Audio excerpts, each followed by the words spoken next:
What's going on, the Nova Squad? My name is Nova. Welcome back to the channel. So today I'm going to be trying to finish this the year of the Dragon special.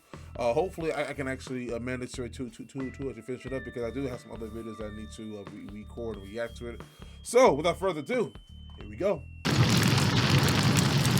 I know the truth. I'll march right up to Donald Rumsfeld and piss my pants in his face. I don't care. I got What happened to the 9/11 guys? I guess they were just proven right. That's a What you mean? Common knowledge. You just go up to somebody's grandma, you're like, you know George Bush is a lizard? And they're like, yes, I know. They're all lizards, and they did 9/11. I'm fully aware, thank you. The 9/11 conspiracy guys, they had a weird trajectory, right? Because they kind of like, they really just like fell off hard and fast. Remember it was like the year after 9/11, they were producing like feature-length, beautiful documentaries on YouTube. That was the only thing on YouTube when it started. It was like child pornography and and then beautiful 9/11 documentaries. And now it's the biggest company in the world. Yeah, they made these great documentaries, and then 3 years after that, a 9/11 conspiracy theorist was just the dumbest guy you know, folding up a $20 bill, trying to show you... trying to show you an optical illusion. Do you know any guys like that? Yeah, I had a friend that would do that. He'd be like, dude, you gotta see this. This is gonna blow your mind. He spends all his time folding up a $20 bill. He shows it to me. He's like, doesn't it look like the tower's on fire? It's like, no, it looks like your parents should switch to direct deposit. I don't know why they're giving you cash to do this with. But that was always so funny to me, because it's like, what do you think happened, right? Like the fucking CIA was like, okay, plan's ready to go. Ready to blow up the World Trade Center. There's only one step left. The clues. Yeah? Can you imagine that? Yeah, it's clue time. It's time to get the clues out there, so we're gonna have the Treasury team up with Mad Magazine to create a fold-in on the money. That's to tip off this unemployed man. Oh, you know what? He's going around, he's like, look, it's the Illuminati. And you're like, actually, it's origami. It's You're right. Origami. What was I talking about? Oh, right, arguing with this poor woman on the internet about the vaccines, right? So look, I'll say this, only so I don't get this taken down from YouTube. But I don't think there's a problem with the vaccines. I don't really care either way. It's just funny to argue with people. But so, I guess an easy argument to make is, if you get the vaccine and you get COVID, maybe it means it doesn't work, right? But whatever, I'm dumb, I'm stupid. And she was quick to point that out. She said, well, you just don't understand how vaccines work, because they're kind of like a seatbelt. They won't prevent an accident, but if you get in one, you're going to wish you had one. And I said, oh, okay, I think I understand what you're saying. So you're saying the pandemic, much like a car accident, probably caused by a Chinese person? Is that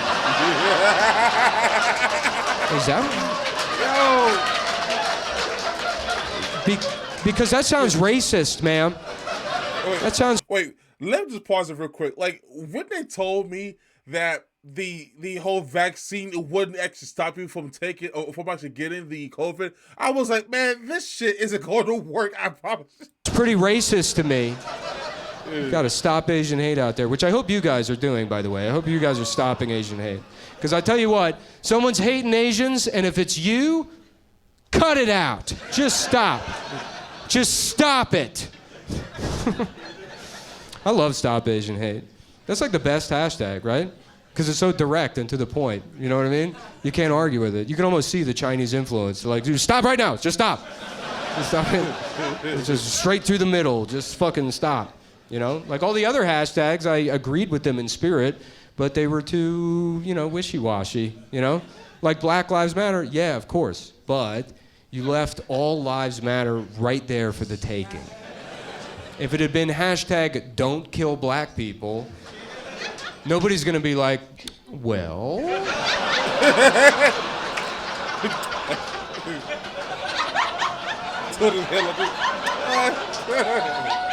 Hashtag kill black people. That's just my opinion. I'm allowed to share my opinion.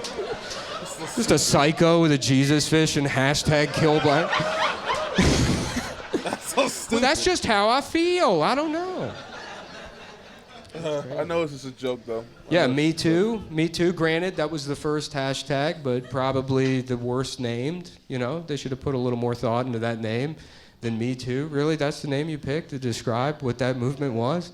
Like, imagine you're telling somebody the worst thing that's ever happened to you. And you're like, and nobody believed me, and I had to be in therapy for years. And then somebody just barges in. They're like, oh, yeah, me too. Yeah. Yeah, same, basically. Been there, done that, sister. That's So stupid. It's good, but I don't know. I support all that stuff, I guess. I'm trying to clean up my act. I'm trying to be a better guy. You know, I'm starting a charity. Yeah. I'll tell you guys this. I can't believe I forgot to tell you already. I'm starting a charity. I'll tell you a little bit about it. It's called Blades for AIDS. It's a new charity. And what we do is we buy rollerblades for guys with AIDS. And I know what you're thinking. Those guys already have rollerblades. Yes. You got me there. But as the disease progresses, you lose bone mass, you go down a shoe size, you're going to need new rollerblades, pal. And that's what I've been Whoa, no. No, I'm kidding. I have been trying to be better, actually. I've been reading in general because somebody told me that reading builds empathy, which I didn't even know what that was, I guess. Yeah, I guess it was. I've been reading, but, you know, I guess I'm in my mid-30s now, so I can't read fiction anymore because that doesn't fucking work on you. I don't care. I'm People are like, sick of oh, this is fiction. I don't care how beautifully old I am. written. I'm like, shut up. What are you talking about? You read a story. And they lived in love forever and ever. What the fuck are you talking about, dude? I need to find a war I can pretend I died in. That's the kind of those are the kind of books I can read in my low T 30s. Is a fucking this war history. I'm like, yeah, that's me with the sword. So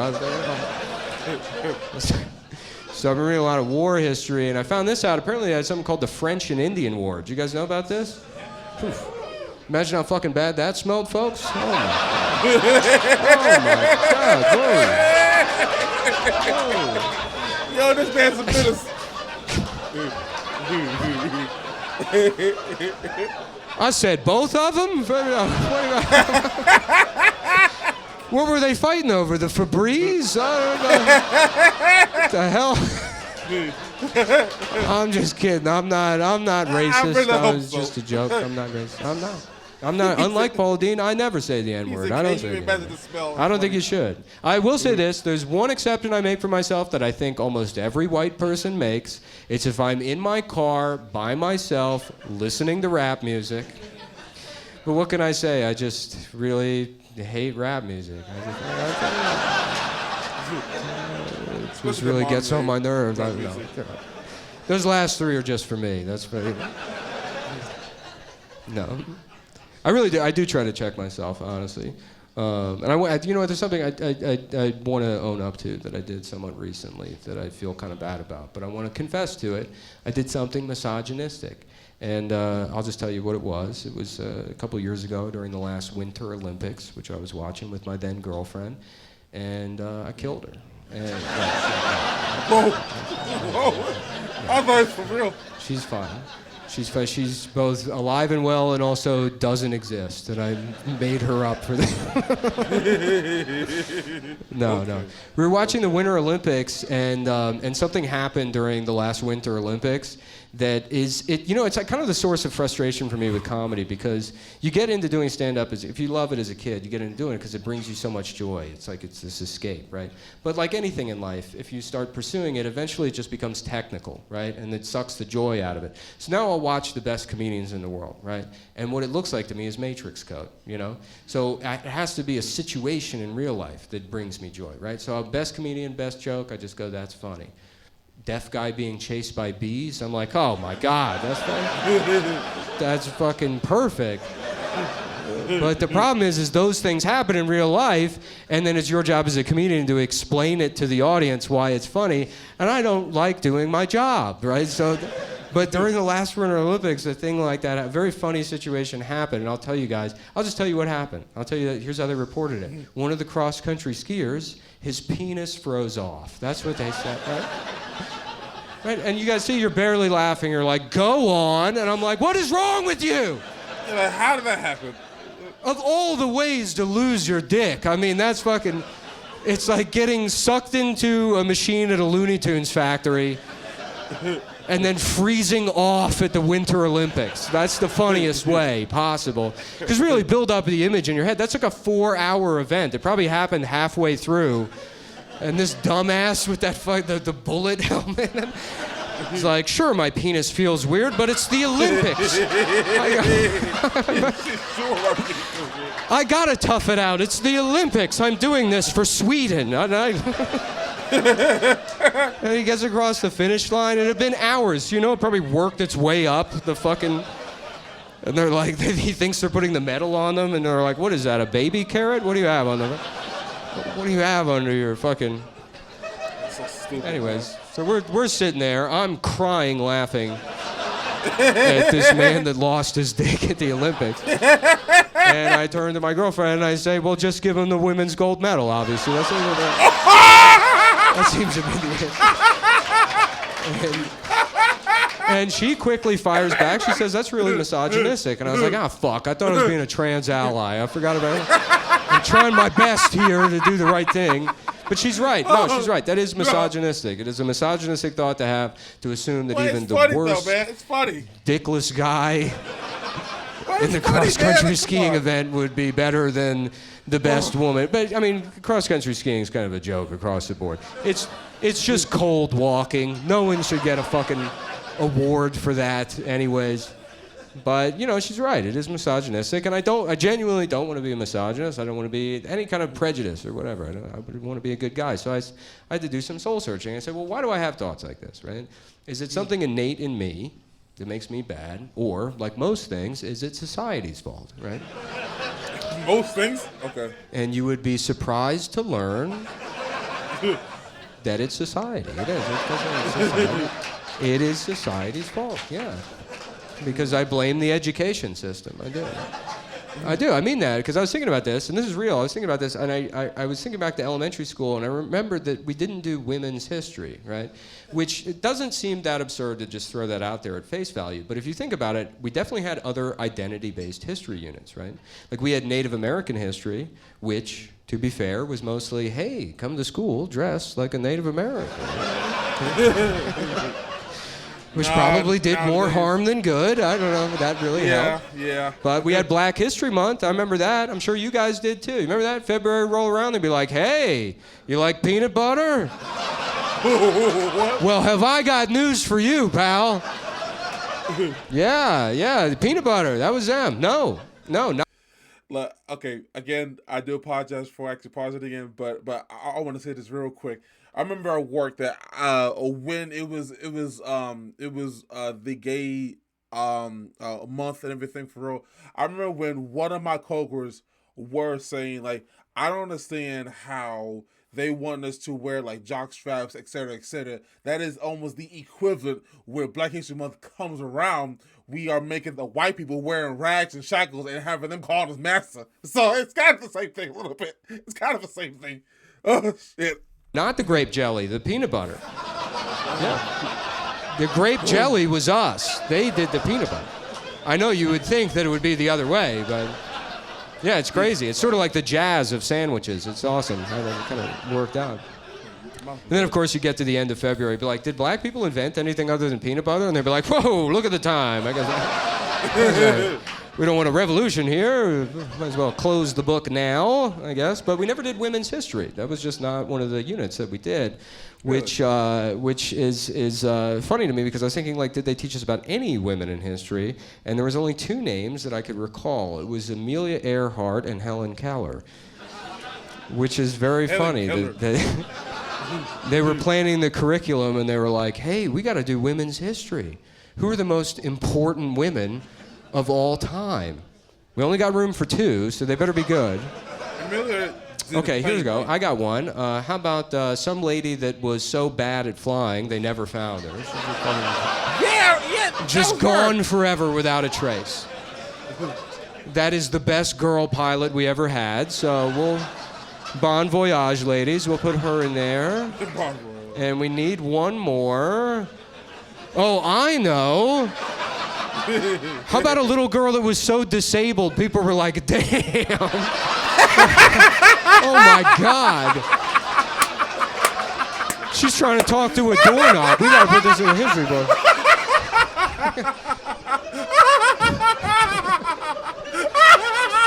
It's like they're Ben Franklin, basically. Severely disabled little girl. Yeah, it was crazy. Anybody else do the thing too where your brain like confuses Helen Keller and Anne Frank? Oh God! The thing where they just merge. Like I have that. It's the same process as like fucking those two, Gary Busey and Nick Nolte. My brain's like, that's the same guy. And then Michael Douglas and Martin Sheen. It's like, it's like your brain doing like a mini racism. You know, where it just picks two people and like, yeah, look at all these Gary Buseys over here. You know, it's just fucking the two of them. But yeah, Anne Frank and Helen Keller, that's a weird like, one, right? 'Cause they have damn. nothing in common, other than they were both like little girls. And one couldn't speak, and the other one wasn't allowed to. I guess that's probably been... Shit, man. I guess it would have been pretty fucking bad if they had Helen Keller in that attic. That would have been a tough job. It's like, I'm trying my best. What do you have up there, a monster? Bring us the monster! Bring the monster down here now! They probably would have just left her there. They're like, yeah, this is worse than anything we could do. Yo, when he said, okay, we need a second woman, but I got an idea. A disabled person. Damn! Oh God, that was hilarious. Oh, yo, okay, guys, listen. I would finish up this special, but like I really got to go. I really need to finish up the other videos that I'm actually planning on doing, so I can actually get some content for you guys. So yeah, we will definitely finish this up tomorrow. So if you guys have, ooh, God, I'm messing up this whole outro. If you guys really enjoyed this reaction today, make sure you hit that like button, subscribe, and share. Let me know in the comment section down below what you want to react to next. Thank you so much for watching, and as always, my name is Nova, and I'll see you guys next episode. Peace.